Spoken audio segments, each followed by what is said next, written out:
et si les monuments de l'Égypte ancienne cachaient un secret que nos technologies modernes peinent encore à expliquer. Le travail du granit, une pierre d'une dureté extrême, pourrait bien révéler un savoir-faire perdu depuis des millénaires.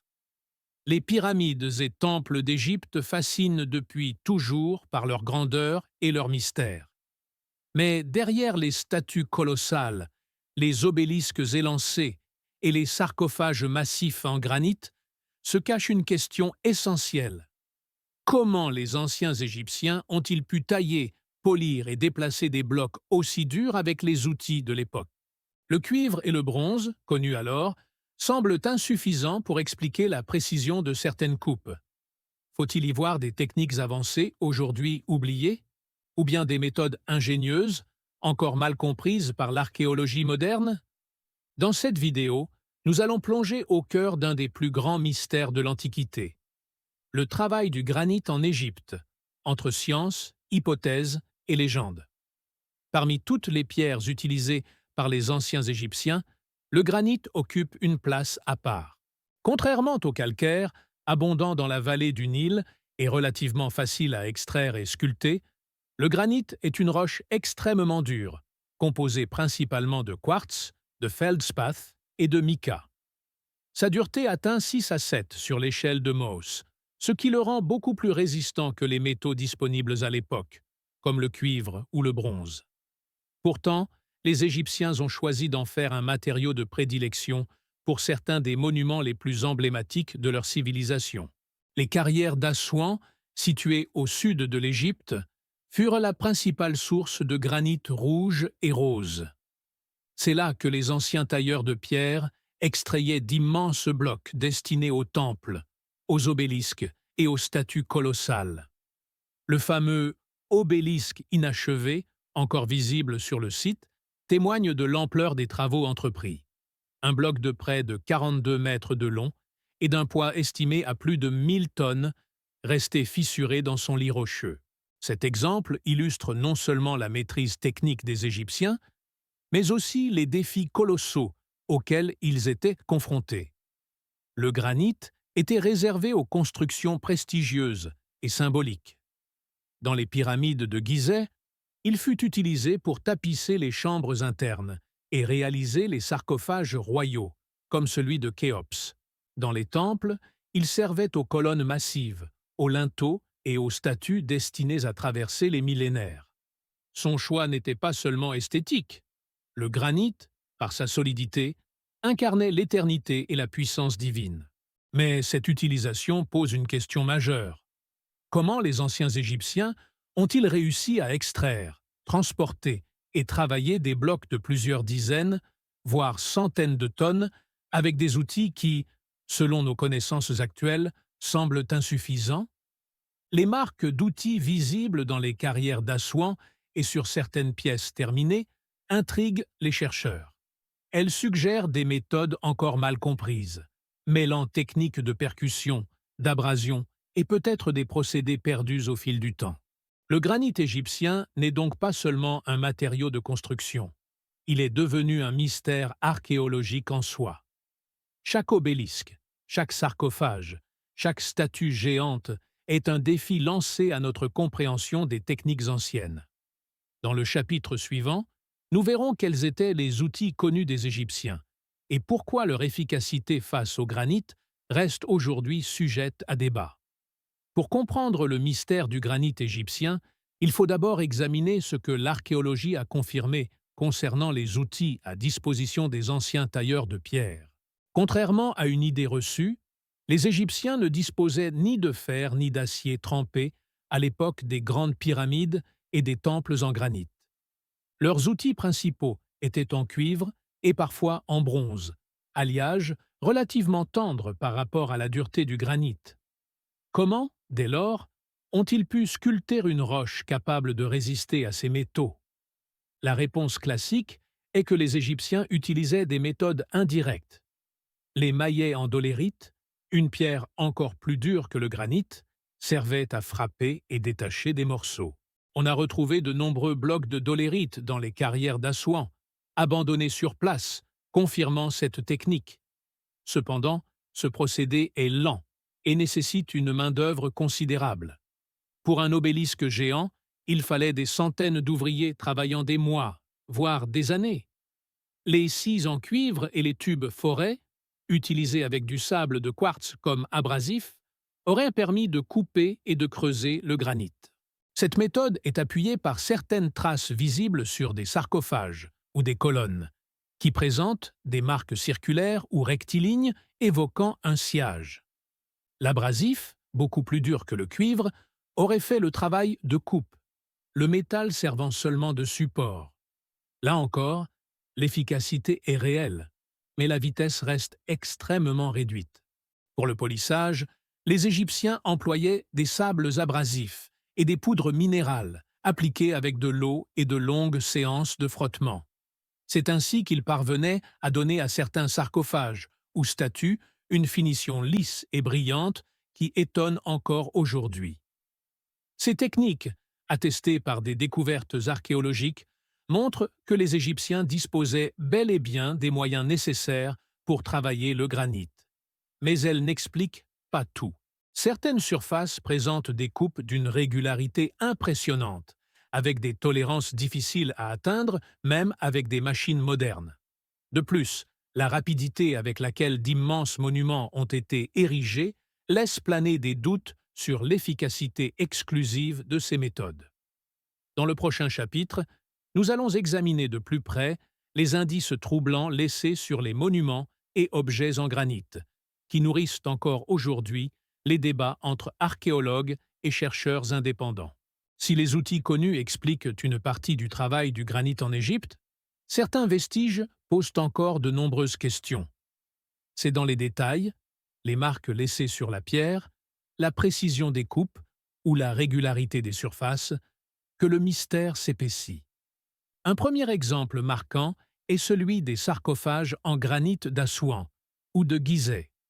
Leur intérieur présente parfois des angles parfaits et des surfaces polies comme des miroirs. Des chercheurs ont mesuré des tolérances inférieures au millimètre sur certaines pièces, ce qui paraît difficilement compatible avec des outils rudimentaires et des abrasifs manuels.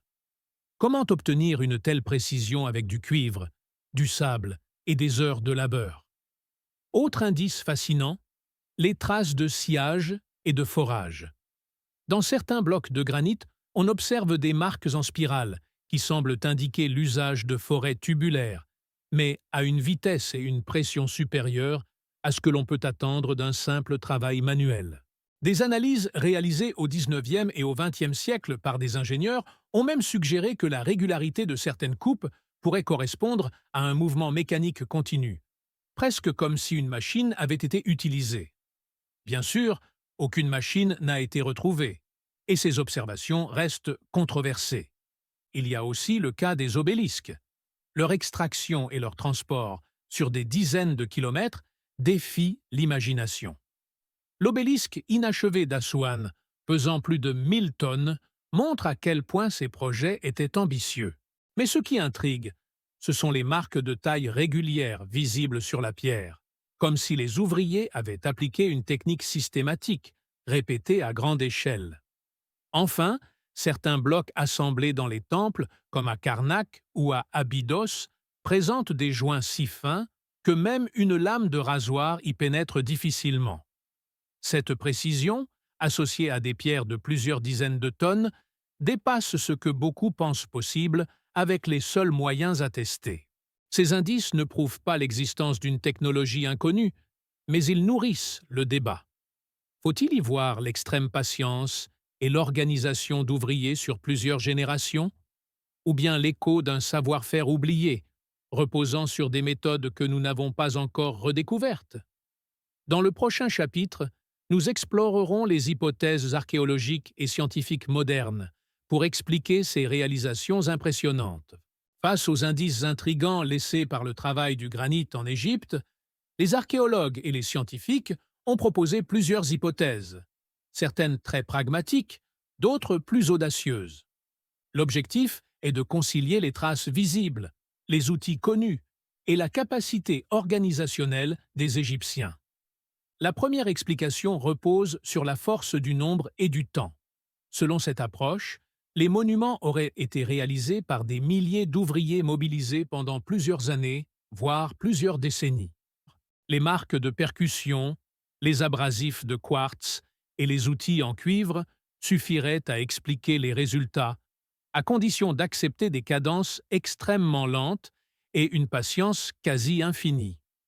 Cette hypothèse est appuyée par la documentation historique.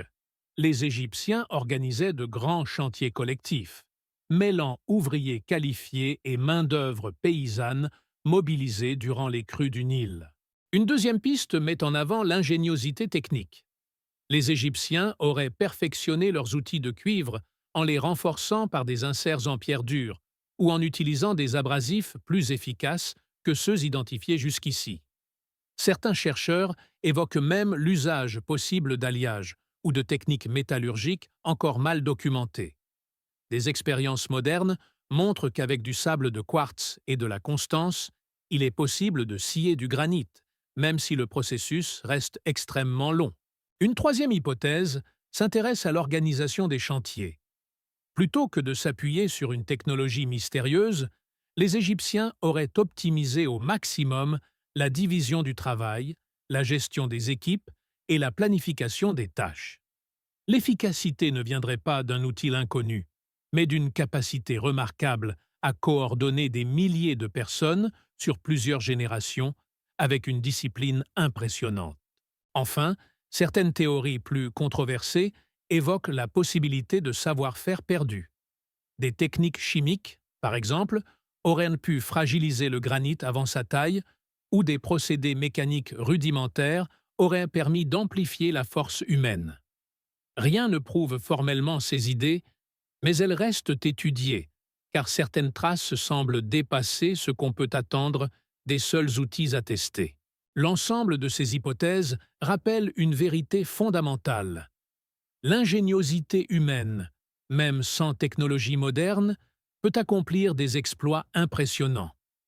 Mais il reste encore des zones d'ombre qui alimentent la fascination pour le granit égyptien. Dans le dernier chapitre, nous verrons comment ces débats se poursuivent aujourd'hui, entre science, scepticisme et théories alternatives, pour tenter de répondre à la question: s'agit-il d'un savoir-faire oublié ou d'une véritable technologie avancée disparue? Aujourd'hui encore, le travail du granit égyptien continue d'alimenter débats et controverses. D'un côté, les archéologues traditionnels défendent l'idée que tout peut s'expliquer par les outils et les méthodes connues, combinés à une organisation hors du commun et à des siècles de perfectionnement. De l'autre, certains chercheurs indépendants et passionnés voient dans ces réalisations la trace d'un savoir-faire perdu, voire d'une technologie dont nous avons oublié l'existence. Les tenants de l'approche classique rappellent que de nombreuses expériences modernes ont confirmé l'efficacité du cuivre, du sable abrasif et des maillets en dolérite. Même si le travail est long et difficile, il reste techniquement possible. Ils insistent aussi sur le fait que les anciens Égyptiens disposaient de milliers d'ouvriers et d'un système social capable de soutenir ces grands chantiers. Pour eux, il n'y a pas de mystère, seulement une sous-estimation de la patience et de l'ingéniosité humaine. Cependant, les partisans d'une lecture plus alternative pointent des éléments troublants. Certaines coupes parfaitement rectilignes, des trous d'une régularité millimétrique et des surfaces polies à la perfection semblent difficiles à concilier avec des outils rudimentaires. Des ingénieurs modernes ont noté que certaines marques évoquent des procédés mécaniques, voire des vitesses de coupe surprenantes pour l'époque. Ces observations nourrissent l'idée qu'il existait peut-être des techniques particulières, aujourd'hui disparues. Entre ces deux visions, il existe aussi une approche intermédiaire, celle d'un savoir-faire oublié. Il ne s'agirait pas d'une technologie futuriste, mais de procédés ingénieux que nous n'avons pas encore totalement redécouverts. Des méthodes basées sur l'usage combiné d'abrasifs, d'eau, de vibrations ou de systèmes mécaniques simples auraient pu donner aux Égyptiens des résultats étonnants. Quoi qu'il en soit, le granit égyptien reste une énigme ouverte. Chaque nouvelle étude apportent des éclairages, mais aussi de nouvelles questions. C'est ce qui alimente la fascination pour ces monuments, qui, des milliers d'années après leur construction, défient encore notre compréhension. Dans la conclusion, nous allons voir comment ce mystère dépasse la simple archéologie pour nous interroger sur notre rapport au passé. Devons-nous y voir une preuve d'ingéniosité humaine exceptionnelle ou bien un indice que certaines connaissances se sont perdues à jamais? Le granit égyptien demeure une énigme qui traverse les siècles.